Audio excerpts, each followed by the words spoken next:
Hello friends, আমি সুমির রান্নাঘরে আপনাদের সবাইকে স্বাগত জানাচ্ছি। আজকে আমার রেসিপি পনির কোল্হাপুরি। নর্মালি এই ডিশটা অনেকটাই হট আর স্পাইসি হয়। পনির লাভার্সদের এই রেসিপিটা খুবই ভালো লাগবে। এই পনির কোল্হাপুরিটা বানানোর জন্য আমাদের এই উপকরণগুলোর দরকার পড়বে। গোটা মশলার মধ্যে আমাদের দরকার পড়বে জিরে হাফ টিস্পুন, ছোটো এলাচ দুটো, দারচিনি একটা ছোটো পিস, গোলমরিচ 8 থেকে 10টা, পোস্তদানা 1 টেবিল স্পুন, ফ্রেশ নারকেল 1/4 কাপ, লবঙ্গ 2 থেকে 3টে, বয়েল কাজু 10 থেকে 15টা, শুকনো লঙ্কা 5টা আর তেজপাতা 2 থেকে 3টে। কড়াইয়ে 1 টিস্পুন সাদা তেল গরম করে তার মধ্যে দিয়ে দিচ্ছি 5টা শুকনো লঙ্কা। মিডিয়াম ফ্লেমে এগুলোকে আমি কয়েক সেকেন্ড ভেজে এর মধ্যে দিয়ে দিচ্ছি হাফ টিস্পুন গোটা জিরে। জিরেটাকেও মিডিয়াম ফ্লেমে কয়েক সেকেন্ড ভেজে নিয়ে এর মধ্যে আমি দিয়ে দিচ্ছি ছোটো এলাচ, দালচিনি, গোটা গোলমরিচ আর লবঙ্গ। ফ্লেমটাকে কমিয়ে লো করে এগুলোকে আমি কয়েক সেকেন্ড ভেজে নিলাম। দিয়ে দিলাম ছোটো ছোটো করে কাটা 1/4 কাপ ফ্রেশ নারকেল। এটাকেও আমি লো ফ্লেমে কয়েক সেকেন্ড ভেজে নিলাম। এবারে দিয়ে দিলাম ধুয়ে শুকিয়ে রাখা 1 টেবিল স্পুন পোস্তদানা। একটু নাড়াচাড়া করে গ্যাসের ফ্লেমটাকে আমি অফ করে দিলাম। এখন আমি এই সব মশলাগুলোকে গ্যাস থেকে নামিয়ে ঠান্ডা হওয়ার জন্য রেখে দিচ্ছি। রেস্টুরেন্টে এই পনির কোল্হাপুরিটা স্পাইসি হয়, কিন্তু ঘরে আপনারা একটু কম স্পাইসিও করতে পারেন। এখন আমি সব মশলাগুলোকে ঠান্ডা করে একটা গ্রাইন্ডিং জারের মধ্যে নিয়ে নিলাম আর তার মধ্যে দিয়ে দিলাম 4টে কাঁচা লঙ্কা আর 1/4 কাপ জল। সব মশলাগুলোর আমি একটা স্মুথ পেস্ট বানিয়ে নিলাম। এখন আমি গ্রাইন্ডিং জারের মধ্যে নিয়ে নিলাম 15টা সেদ্ধ করা কাজু। এগুলো আমি 2 মিনিট জলের মধ্যে সেদ্ধ করে নিয়েছি।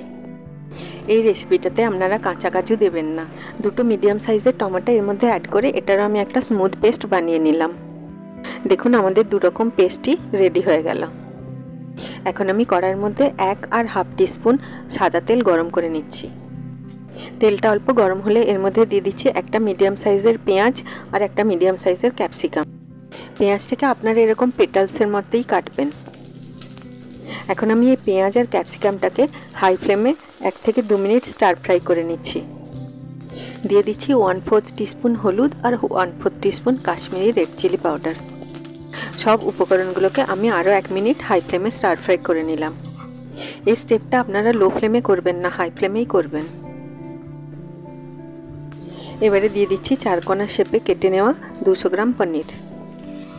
সব উপকরণগুলোকে আমি আরও 1 মিনিট হাই ফ্লেমে স্টার ফ্রাই করে নিচ্ছি। এই স্টেপটা আপনারা একটু ধীরে ধীরে করবেন, নয়তো পনিরগুলো ভেঙে যেতে পারে।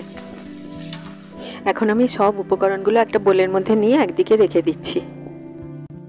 এখন আমি একটা কড়াইয়ের মধ্যে 2 টিস্পুন সাদা তেল গরম করে তার মধ্যে দিয়ে দিচ্ছি একটা শুকনো লঙ্কা।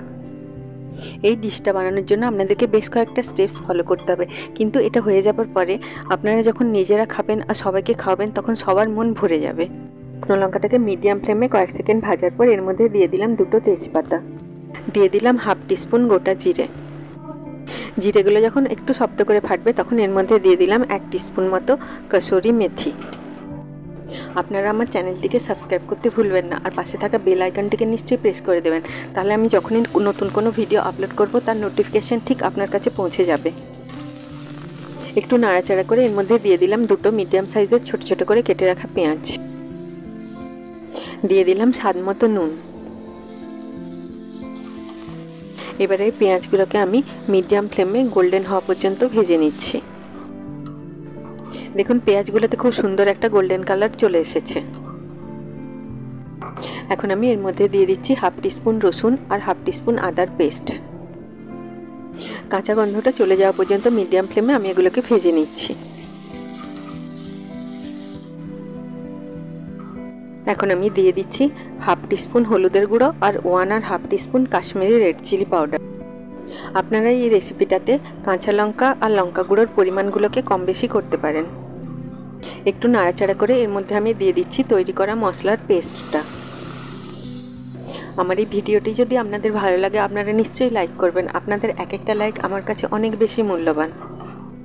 সব উপকরণগুলোকে মিডিয়াম ফ্লেমে খুব ভালোভাবে মিশিয়ে নিয়ে আমি এর মধ্যে দিয়ে দিচ্ছি কাজু আর টমেটোর পেস্টটা। সব উপকরণগুলোকে খুব ভালোভাবে মিশিয়ে আমি গ্রাইন্ডিং জারটা ধুয়ে এর মধ্যে অল্প জল দিয়ে দিলাম। বাড়িতে এইভাবে আপনারা একবার পনির কোলহাপুরি বানিয়ে দেখুন, ঠিক রেস্টুরেন্টের মতো এটার স্বাদ হবে। এখন আমি এই সব মশলাগুলোকে মিডিয়াম ফ্লেমে তেলটা আলাদা হয়ে যাওয়া পর্যন্ত আর একটা সুন্দর সুগন্ধ আসা পর্যন্ত ভেজে নেব। এই স্টেপটা করতে খুব বেশি সময় লাগবে না, কারণ আমরা সব মশলাগুলোকেই পেস্ট করার আগে ভেজে নিয়েছিলাম।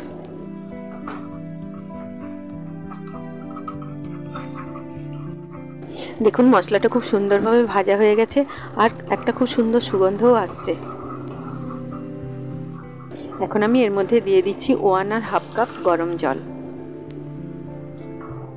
এবার আমি সব উপকরণগুলোকে খুব ভালোভাবে মিশিয়ে নিলাম।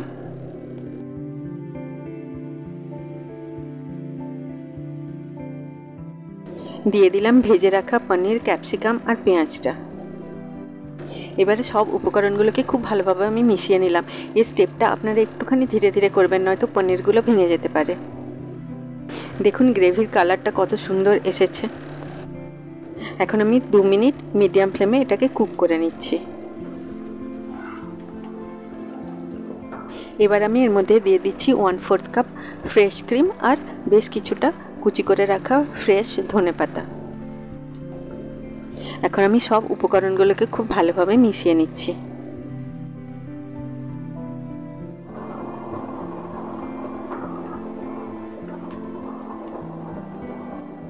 এবারে গ্যাসের ফ্লেমটা অফ করে আমি এর মধ্যে দিয়ে দিচ্ছি 1/2 টিস্পুন পাতিলেবুর রস।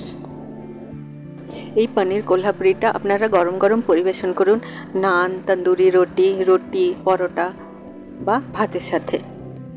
কয়েক পিস ভাজা ক্যাপসিকাম দিয়ে এটাকে আমি সাজিয়ে দিলাম। সবাই খুব ভালো থাকবেন। আবার আপনাদের সাথে আমার দেখা হবে আমার নেক্সট ভিডিওতে। Take care.